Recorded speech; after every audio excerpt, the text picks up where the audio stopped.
Hello, Facebook. How are you doing? I hope you're fine. Anyway, today I would like to speak to you guys about zombie love. Who wants to be in love with a zombie? I don't hear anyone. No one wants to be in love with a zombie? Why not? Just kidding. Anyway, zombie love. When I talk about zombie, I don't mean that skeletons that come out of the ground and walking around, all. I'm talking about a different type of zombie. The zombie where a person is depressed. Um, it's that depression that I've been talking about before, that subclinical depression, the one that doesn't have you in bed and doesn't have you on medication, but does have you very tired and just drudging through life. Well, when a person is like that, it's kind of like their heart is cold, and they don't feel that well. So for me, for instance, when I was in that place and I was depressed and I told you about when I went down in the elevator and saw all those cobwebs, my heart was closed off. It was closed off to me. The lights were off. It was dark. Nobody was there. I didn't allow anybody there, not even in myself. And in doing that, what I created was a world that existed completely 100% in my mind. But my mind is a good mind, so I had a good life. I knew how to treat people, and I treated people well. I did all the things that you're supposed to do when you love somebody. I treated my children well. Treated my husband well. But looking back on it, there was always something missing. My husband couldn't figure out what it was. I couldn't figure out what it was. And we went to therapy. And we realized that the thing that was missing was that self-love piece. Now, often people tell you that you can't really love somebody until you love yourself. Myself, and I'm sure a lot of you over there have been thinking, I can love somebody. I can love somebody without loving me. It's easy to love somebody else. It's not so easy to love me, but it's easy to love somebody else. Have you been thinking that? Well, if you have, I've got a eye awakener for you. Sorry. But you're really not loving people completely either. You may be doing the right things, you may be acting very sweet and loving and kind, but you can't give what you don't have. You know what I mean? If I said to you, I want you to give me $1,000,000 today, most of you don't have $1,000,000 and you can't give it to me. It's the same thing with your love. If you don't have the love up in your heart, if you're not able to feel that love, then you really can't give it to anybody, you know?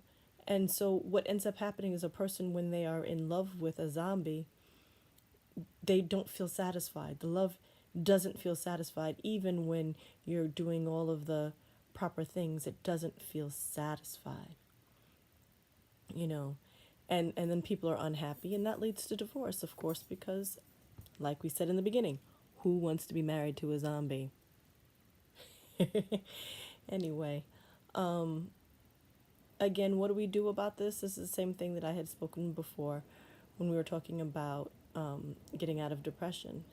If you are the person that is the zombie, there's really little that anybody can do for you. Somebody can't love you better. You may think, well, my husband, my friends, my parents, somebody should be doing something and helping me out of this place. And they can do things and try to help you, but the help that they can give you is only temporary help. Because what you need, the love that you need, is your own. It's not the love that comes from anybody else. So they can't help you the way that you can help you. So what is I want you to do?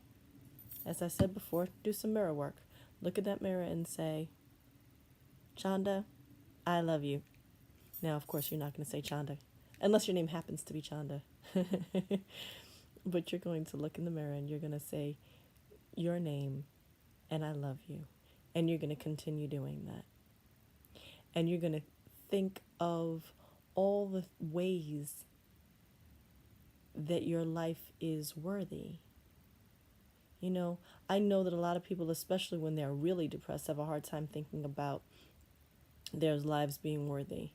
I did a speech last night and I was telling people that even though I was a psychologist and doing wonderful things for people, saving people's lives, making people feel better, when I didn't have the money that went along with the titled Dr. Pilgrim, it kind of made me feel like a fraud and a fake. And that really helped to lead to that depression that I was feeling because I just didn't have the money that would allow me to have the lifestyle that you're supposed to have when you're successful. But the thing about it is that success doesn't come from money. Success comes from the way that you live your life. So me being good to people, me loving myself, me having a good spiritual foundation, those are the things that make my life successful. If I were to drop down dead today, and hopefully that won't happen, I know that I have done my best to be able to make this world a better place for some people, and that is tremendous value. Even if it means that I leave this earth with no financial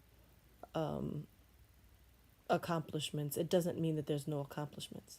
You know what I'm saying? And I'm not trying to sit here and say that money's not important, but money does not equal success. I can't tell you how many rich people there are that are ridiculously depressed because